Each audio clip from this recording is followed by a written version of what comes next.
How's it going, everybody? Here for another day. Going to go get my third round of chemo. And I figured I would kind of talk through what that's felt like for the last few weeks. And kind of give you a little bit of progress, I guess I should say. Hey, we couldn't have encountered paradise by What is that? accident. Turn that down. So, be back out here real quick. Yeah, gotta get out of this parking spot. So, anyways, going through third round of chemo today. First and second round weren't terrible. Second round, though, I will say I have experienced. I'm gonna pull out because I can't back out in this kind of traffic. Second round was a little bit worse though. Overall, with just the side effects. I've noticed with the side effects of being the cold sensitivity. That's been gradually worse. This time it went away in my throat after a few days after chemo. It has not gone away in my fingers at all. So my hands still have a pretty rough time touching anything cold. And I talked with a colleague that's going through almost the exact same thing. His just even maybe a little bit worse. And he said that it's just going to continue to get worse and worse as it goes. Each round is going to get a little bit worse in the cold sensitivity side. Other than that, I haven't had a lot of problems. My skin, I don't know, this could be either just my skin being the way it is and being really dry. That drain. All right. It could be my skin just being really dry. I've never experienced it the way that I am now, though. I don't know if you guys can see my hands at all, but they're very cracked and super, super dry to the point where it hurts. And I have noticed it mostly in my hands. However, I have started to notice it a little bit like on my forehead, like towards my scalp. So I have noticed it starting there a little bit as well. So I think that it might be just part of it. I'm not sure, honestly. There's so many different things that can happen when you're taking chemo that it's impossible to know exactly what the outcome's going to be, especially since it's a little bit different for everybody.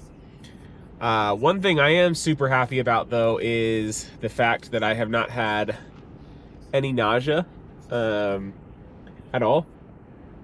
Outside of, like, I think I had one night, the very first night of chemo. Outside of that, I haven't had any. Obviously, I wish there was some wood to knock on at this point after saying that, but I haven't had any kind of nausea issues. And honestly, my day-to-day is not terrible.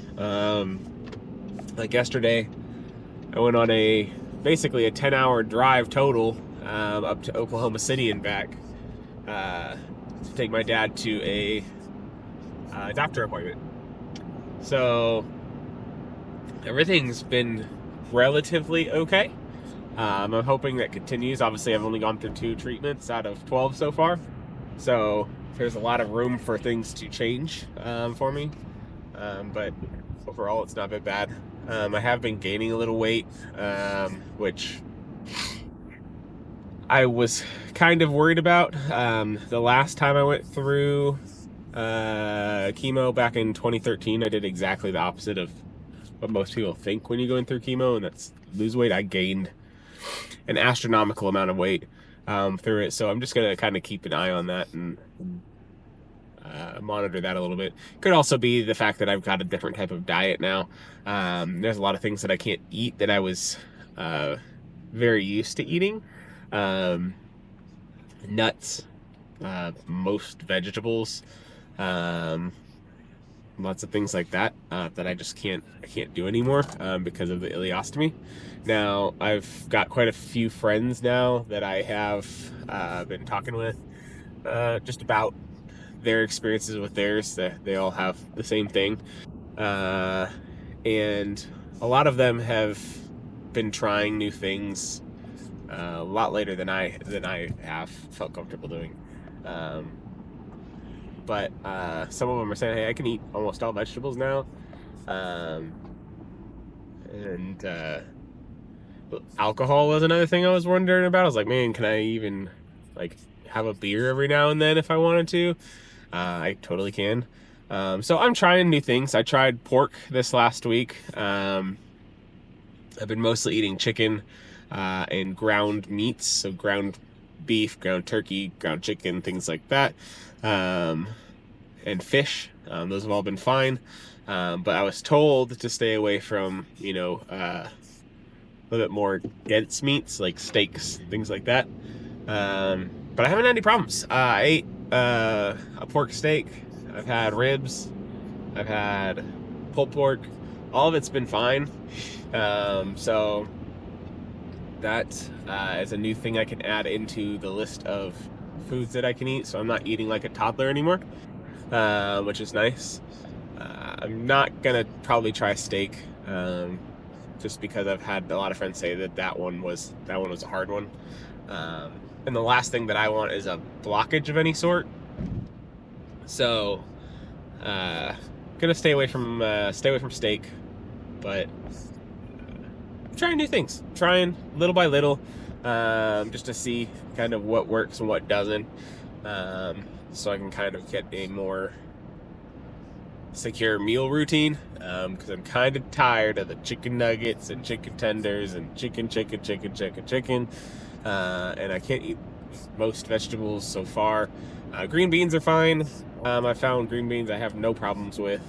Obviously I can't do corn, and some other things like that, but I'm gonna try a few newer vegetables, I think, probably over this next week, just a little bit at a time, see how they go, because I miss salad mostly. I want to have a salad, that's what I really want, but I obviously I don't want it to cause me a lot of problems. So because I guess to explain that a little bit further, there are basically I'm bypassing my colon. So the colon is where it kind of absorbs all the water and all of those different things.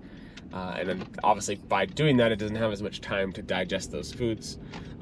So things like that can cause a blockage, essentially. And I've heard many horror stories through some support groups and things like that I'm on blockages, and I don't want that. So I'm being super careful. I've always been super careful, honestly, in my entire life. Just making sure that I'm okay. But obviously, it hasn't gone well for me because here we are. But I think that I think we'll be okay. So I'm gonna try some new things. We'll see how that goes, and I'll keep you updated after I get out of chemo, or I'll pick back up and kind of give you a rundown of how that went today. So till then, see you in a second. All right, I just finished up. It took about 5 hours or so. I was in there at 10:30. It's 3:30 now, so about five hours. So that was a long time. It felt like it was a little bit longer than normal. I don't know if it was just dragging or what. I took a nap for most of it though, so at least I got a little nap in. Got my pump reattached. Everything went smoothly for now. We'll see how I feel over the next few days now and kind of play it by ear from there. But got some stuff I need to do today, so I'm gonna just go ahead and start that. I need to go to, oh man, my fingers are already tingly. Need to go get some dog food, get some gas, probably something to eat. I'm hungry. So I'm gonna do that, and then then as long as I'm feeling up for it, I think I'm going to do a little streaming today and stream some more Schedule 1 probably. It's been a pretty fun game so far. At least I've enjoyed it. I have 2 separate saves I've been playing and outside of stream as well. I put like probably close to 30 hours into it so far, and just an easy, chill game that doesn't require a lot of thinking, which is nice. So probably play that for a little while. I might do some Phasmophobia tonight, though. That sounds pretty fun. There is a new game though. The Other Side.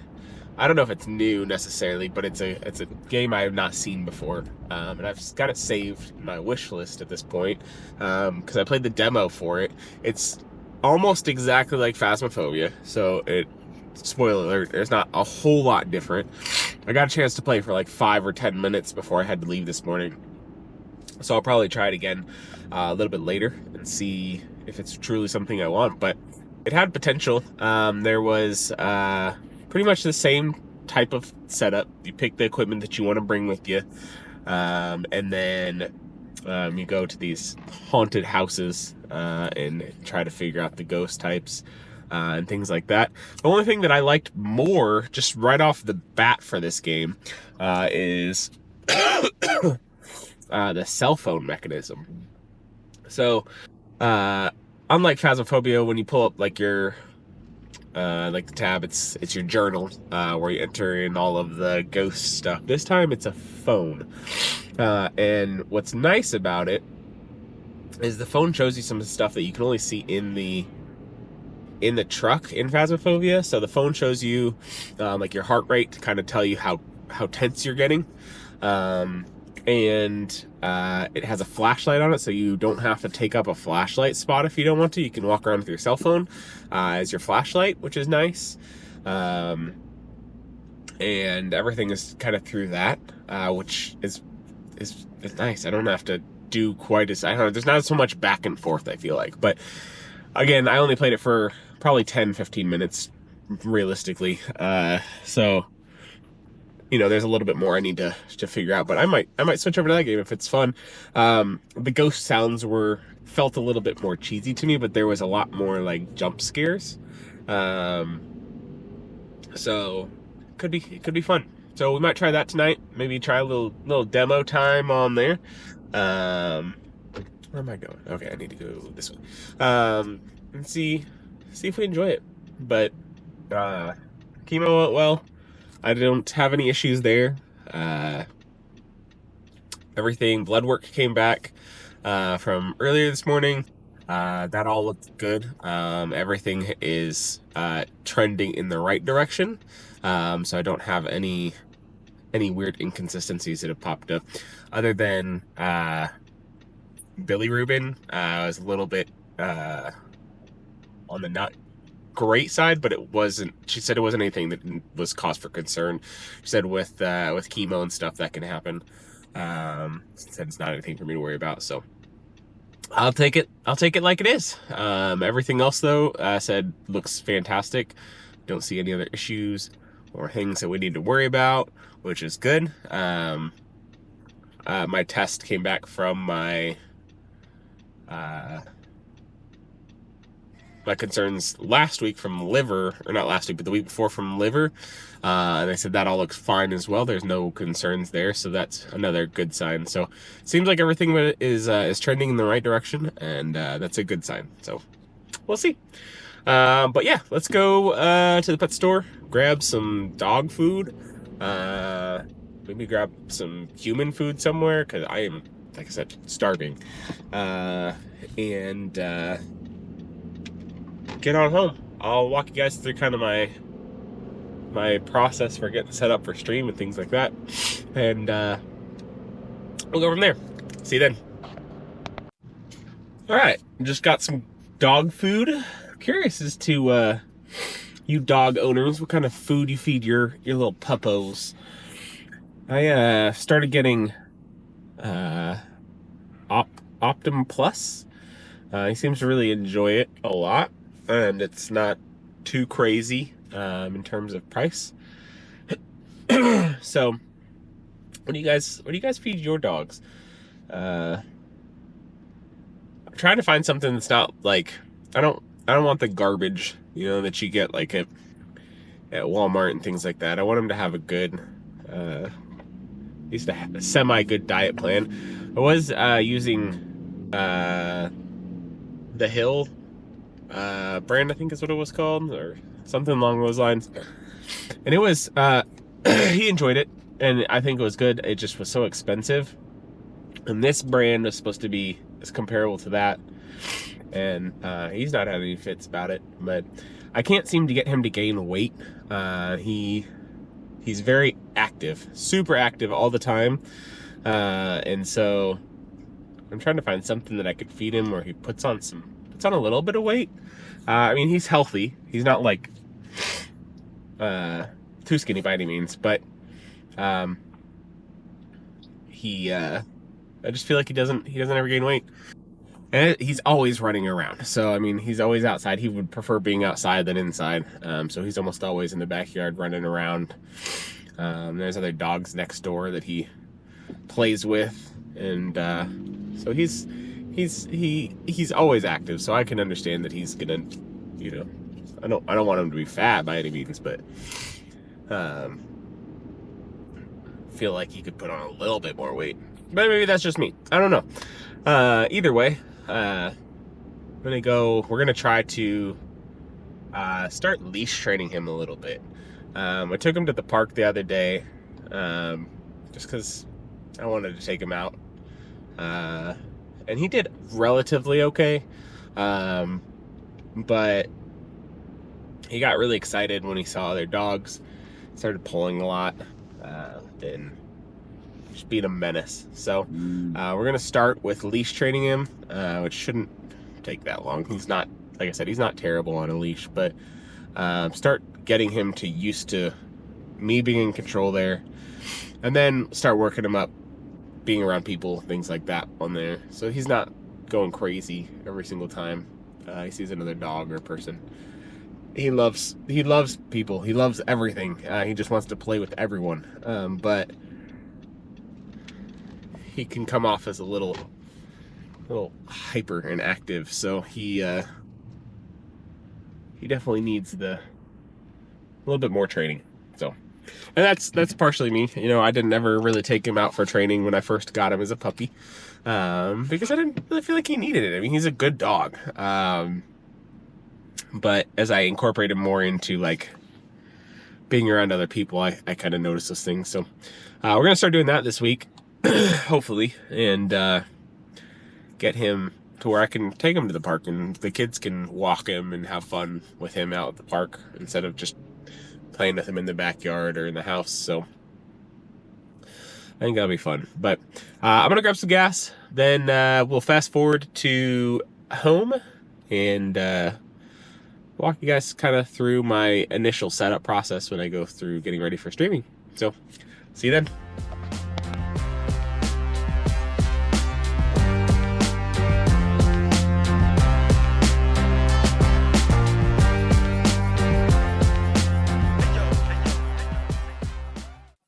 All right, so we don't have much battery left, but figured I would stop in, kind of show you around a little bit. My very, very messy streaming space. And also, I just wanted to point these out. These are like relics of Ian's past shelf now at this point. So we got this dude. This is, his name is Giga, all right? Don't make fun of me. But he was my bear when I was a baby. And he's got some battle scars to prove it. If you look at his back, that's where I held him all the time. So, just holding him like that, pulled all his hair out. But he hangs out with me. He's still big part of my life, obviously. And this was just more so interesting to me.